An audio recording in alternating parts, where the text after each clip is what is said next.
Well, Celia, you did a very fabulous job of describing adult literacy. I almost don't need to speak. I just want to say thank you. I'm not used to talking into the mic, so I just want to say thank you for inviting me to talk about adult literacy, and I will be focusing on the adult issues around adult literacy. And I'm really glad to have the opportunity to share with you what we do. We, our organization, Parkland Adult Literacy, we have a little small office in the back of the Spruce Grove Library, and we aren't very visible, and I'd like to make us more visible, and so I really do appreciate the opportunity to share with you what we do.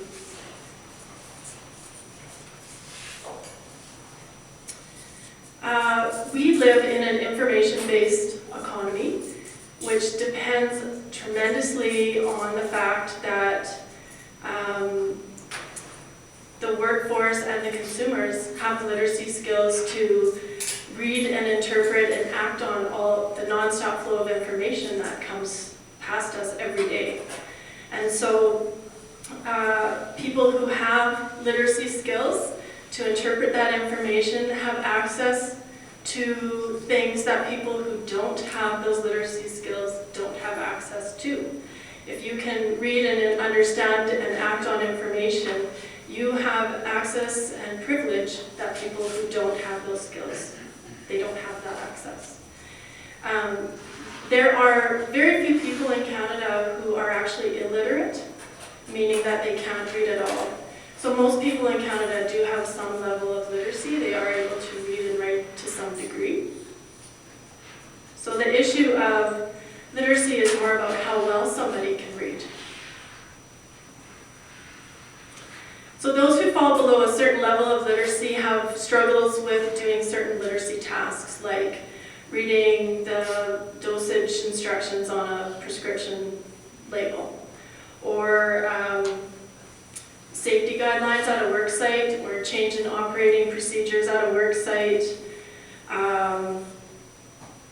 reading your child's report card, key health messages. So if you have find out that you have diabetes or heart disease, usually what happens is you get a package of information of food that you should start eating, foods you shouldn't eat, lifestyle choices that you maybe need to start acting on, and medications.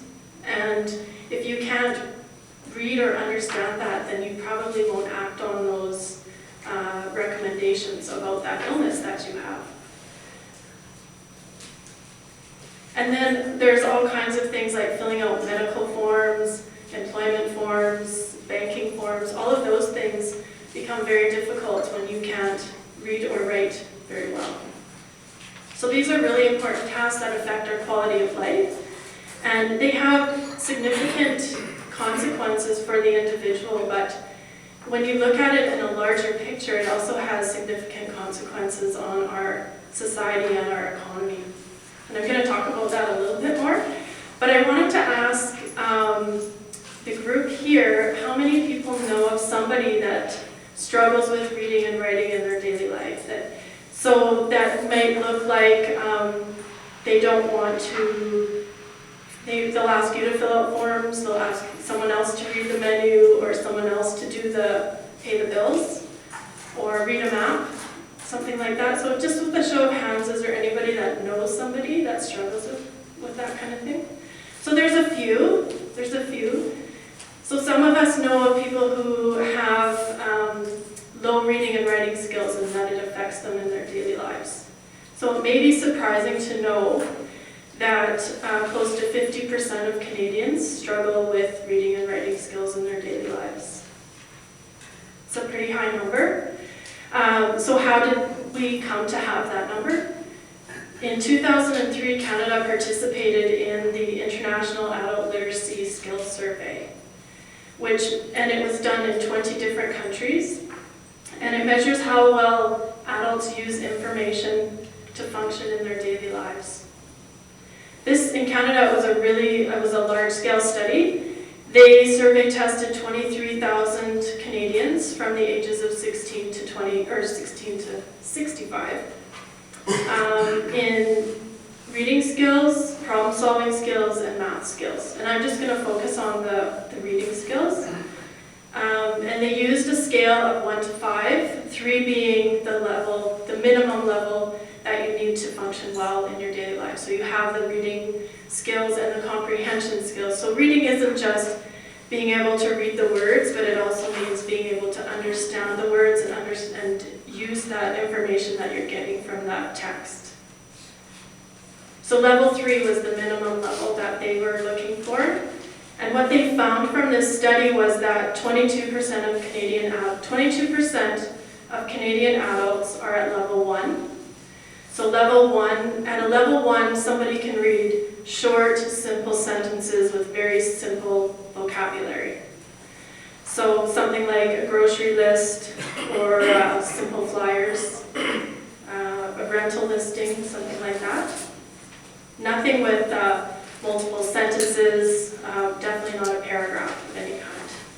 26% of adults were at a level 2, and at this level they can read paragraphs, longer sentences. They can read work emails with simple language. It has to be familiar topics that they're reading about. They couldn't read about an unfamiliar topic and try to interpret the information in that text. And 33% of Canadians are at level 3. So, and that's equivalent to a high school, somebody who has successfully completed high school.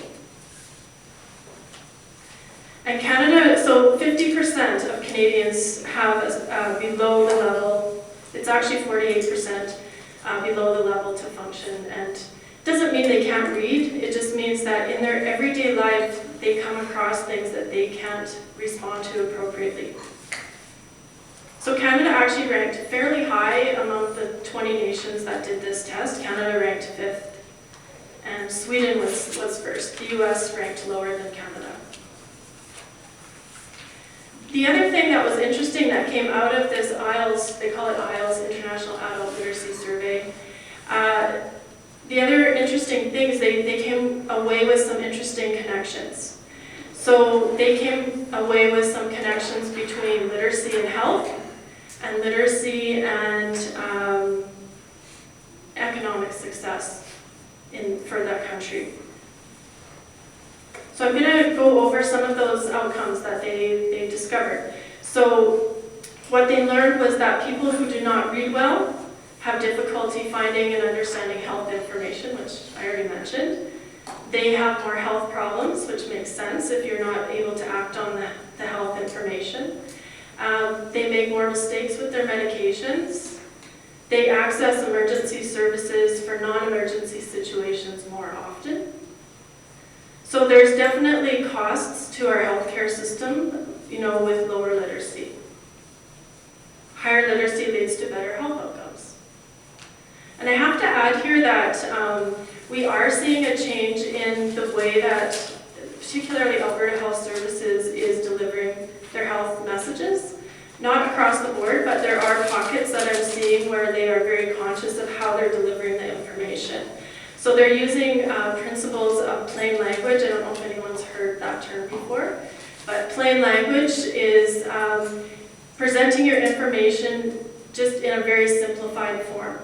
So you're simplifying the message so that there is just the basic key messages coming across. You're not having, we all write in a different way. We have different styles of presenting our information. You eliminate that. All the extraneous words, you eliminate that. There's a lot of white space in any text so that somebody who doesn't read well can easily find the words that they need to know and understand. And they're very conscious about choosing simple words as compared to complex words. And I'm going to pick on Celia here in a good way. If you want a really, really good example of plain language, is look at the Spruce Grove Library's information. All of their information uses plain language principles. I don't know if that is conscious, but certainly it does follow the principles of plain language. So there are ways of making information accessible to low literacy individuals. So we're talking numbers here. I'm giving you statistics about literacy and the implications of that. the numbers that we talk about actually reflect in individual people's lives. And these individuals just need some tutoring, some educational support to help them gain the skills, the literacy skills that they need to be able to function well and confidently in their work and their daily lives.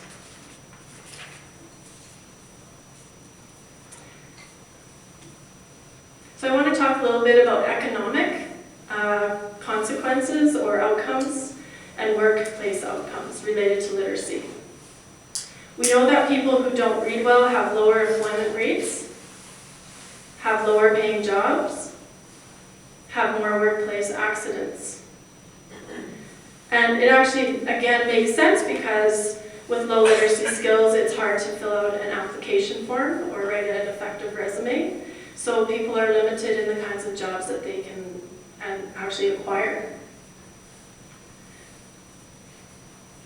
There was a time when people could work with their hands and be very successful in their lives by being very effective and working in a career that just required your hands.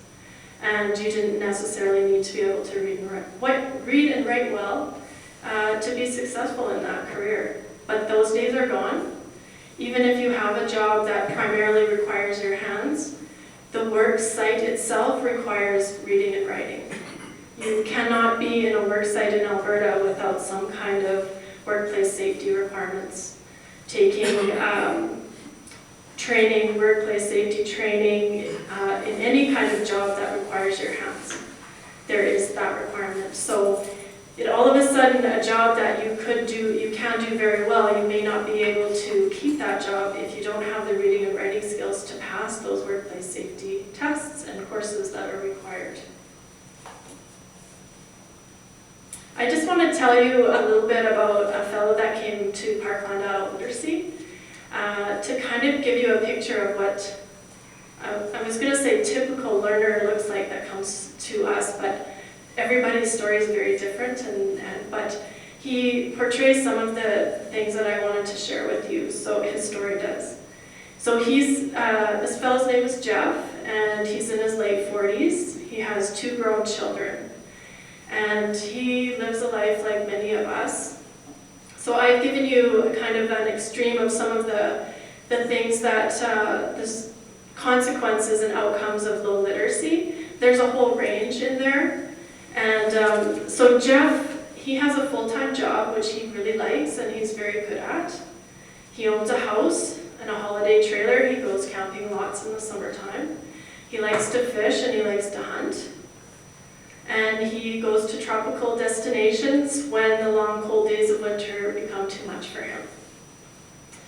Jeff quit school when he was actually as soon as he turned 16, he told me, because he knew legally he had to stay in school until he was 16. So the day he turned 16, he walked out the door.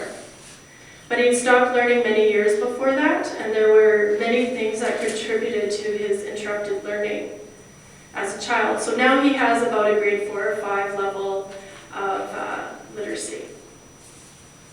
He depends on his wife to do most of the information-based tasks in their home. So she pays the bills, she deals with the bank, she deals with the insurance company, and then she relays any important information to him that he needs to be part of making decisions. Otherwise, she deals with all of that. He learned really young that without literacy skills, he had to make himself stand out in other ways in a job site, so he works incredibly hard. He's very reliable and he has an incredibly strong work ethic. He's owned and operated a successful business in the oil industry.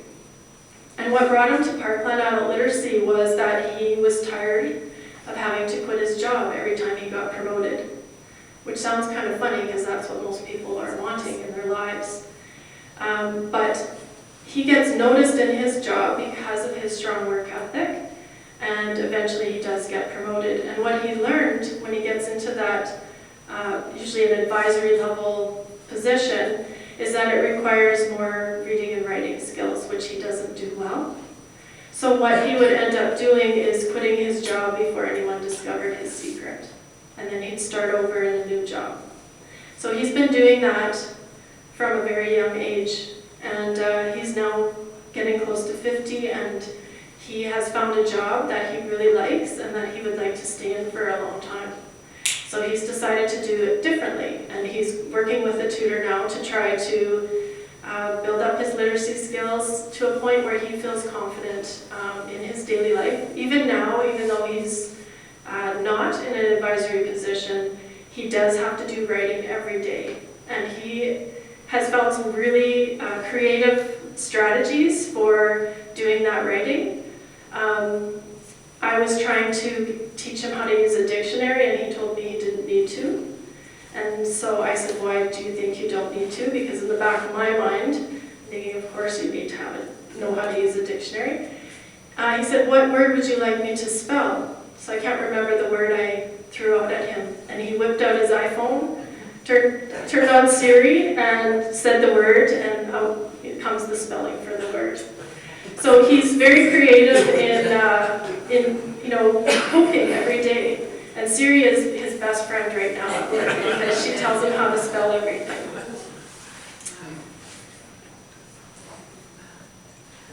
One of the challenges for working with Jeff is that he believes that he isn't smart enough to learn. In fact, he says dumb, which I don't allow people to use that word in my office. But so a big part of working with him is reinforcing that his worth, and that building up his confidence and belief in himself and his ability to learn. And when he and I first met, I do an assessment with all the learners that come in to find out what skills they do have so we can build on those. And then we usually talk about what are some of the things that will be a challenge to you to learn. What do you think some of the challenges will be? And we ended up talking about things we do to sabotage ourselves.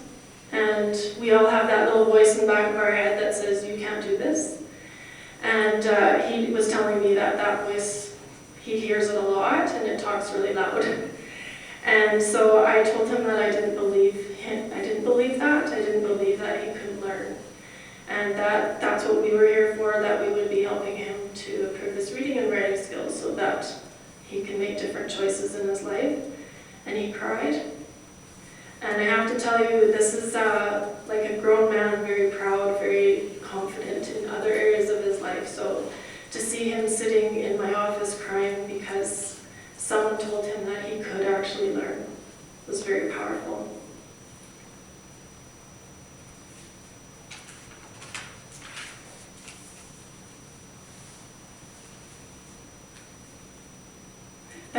That piece, a lot of literacy learners come into my office and have the same beliefs as Jeff, that they aren't able to learn. And so a lot of what we do with the learners who come into our program is we spend a lot of the first few weeks and sometimes months just helping them to realize that you actually do have the ability to learn.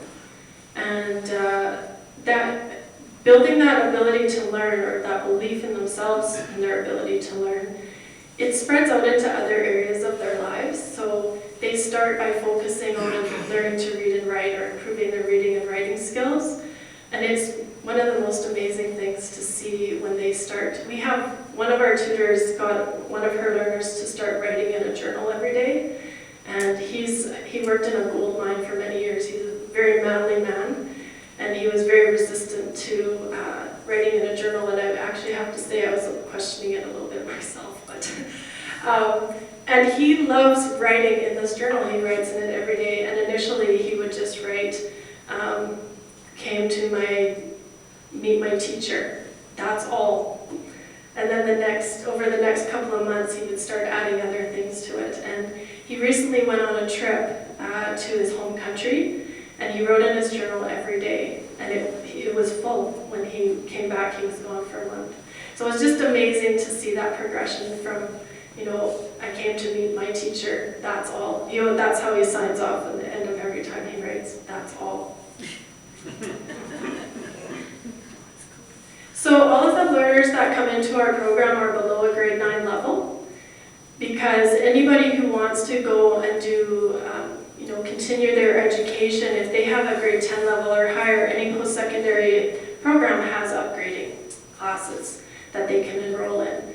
But if a person falls below that level, there is no organized learning institution that provides that kind of support to adults. And so that's what we do, that's where we come in. And the way that we do it one-on-one is really, really important. These learners would not really do well in a classroom situation where they could easily get lost in the fray of things. They need that one-on-one support and attention, being able to pay attention to if they're kind of tuning out today. They have lots of other struggles and things going on in their lives. So they need that one-on-one attention. The learners come with lots of different goals, and we work with them on whatever their goal is. So if they have a work-related goal, then we help them with that specific goal. So with Jeff, for example, right now he needs to be able to write down what he's done at work every day on his time card. And so that's what we work on with him, is just getting him to say to us, what is it you did today? And then practice writing those out enough times that eventually he doesn't need to consult his friend, Siri, that he can just do it on his own. So we custom design our programs for our learners depending on what their needs are. A lot of them are school-related and work-related, but sometimes we have learners who come in who have spent their whole lives supporting their families, whether through their own careers or as a mother, raising their children, and now they have time to invest in in themselves. And so we have a number of people who are coming because they have time to follow up on the education they missed earlier in their lives. We call it interrupted education. So there's a bigger picture here. We provide support to people who have below a grade 9 level, and we help prepare them to get into post-secondary if that's their goal, or into a work situation, improving their opportunities for employment. The federal and provincial governments are also putting a lot of focus on this, building up employability skills, or what they call essential skills. I don't know if anyone's heard those terms. You will start hearing that more and more, especially in the business world. There's a lot of focus on building up employability skills for our economy and to give our economy a boost. With increased literacy skills, employees have more success in their roles in general. They're better able to respond to that constant flow of information that we have in our workplace and in our lives. People who are better readers are more adaptable to change. They're more creative problem solvers. And with improved literacy comes improved effectiveness in the workplace. So in general, higher literacy levels in the workplace, businesses are better equipped to adapt to the ever-changing marketplace, which is positive for the Canadian economy. And I'm just going to quote Craig Alexander, who is, a few years ago, Deputy Chief Economist of the TD Bank. And he stated that the Canadian economy would enjoy a $32 billion boost if literacy rates were improved by only 1%. So that's a huge boon to our economy by simply raising literacy levels a little bit.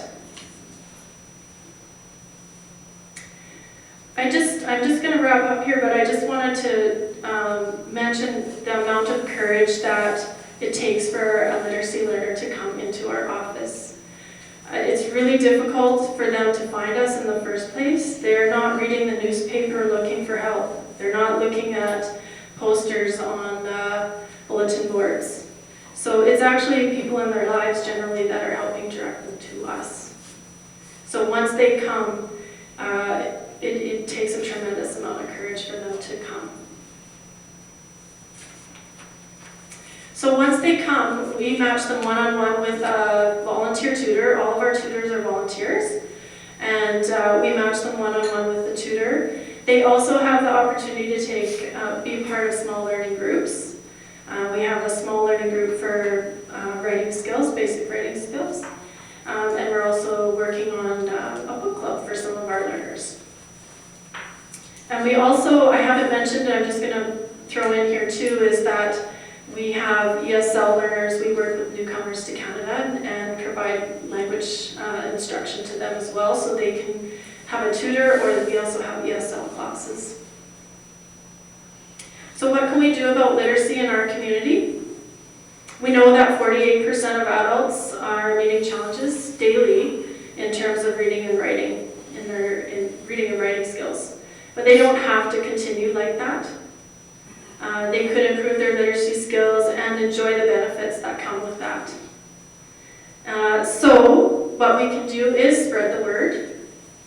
As I mentioned, it's hard for people with low literacy to find the support they need, and it's the people in their lives that help guide them there. So if we're talking about it in our circles and letting other people know, then maybe they know people in their lives that need that support. If we're communicating through print, another thing we can do if we're communicating through print in our workplace or in any capacity where we're putting out messages in print, we need to think about who our audience is. Do they all have the same level of education and literacy as I do? If I am sure about that, then I can write the messages at the level that I would read. But if I don't know the answer to that, if I don't know the level of literacy of the people that I'm sending these messages to, then I need to simplify it. I need to simplify my message, especially for the critical information that I really want a lot of people to know. So there's actual guidelines for doing that, and as I mentioned earlier, it's called plain language. And if anyone is interested in knowing more about plain language, I do have more information about that and can help actually do an audit of some of your materials and your workplace to look at, are people actually getting the messages that we want to be out there. What other things can we do? We can volunteer. Parkland Adult Literacy depends on our volunteers. And there's absolutely no cost to our students to be tutored with a volunteer because of the generosity of our volunteers. Our volunteers, I'm a little biased, but I believe it's true, all our volunteers are wonderful people. And they come with a wide range of skills and experiences that they bring into the tutoring that really enriches the learning for the learner. So we don't have a requirement that our tutors have an education background or some kind of teaching background. We train all of our volunteers and we provide ongoing professional development every month for our volunteers. What else can we do? You can donate to organizations who support adult learning, and there's a few in our community. We are the ones that provide literacy support, but there are other adult learning organizations. And the last thing, spread the word. So just in closing, I want to share with you a quote from the former United Nations Secretary General Ban Ki-moon about literacy. Literacy gives people tools with which to improve their livelihoods, participate in community decision-making, gain access to information about healthcare and much else besides. Above all, it enables individuals to realize their rights as citizens and human beings. Literacy is not just about reading and writing. It's about respect, opportunity, and development. Thank you.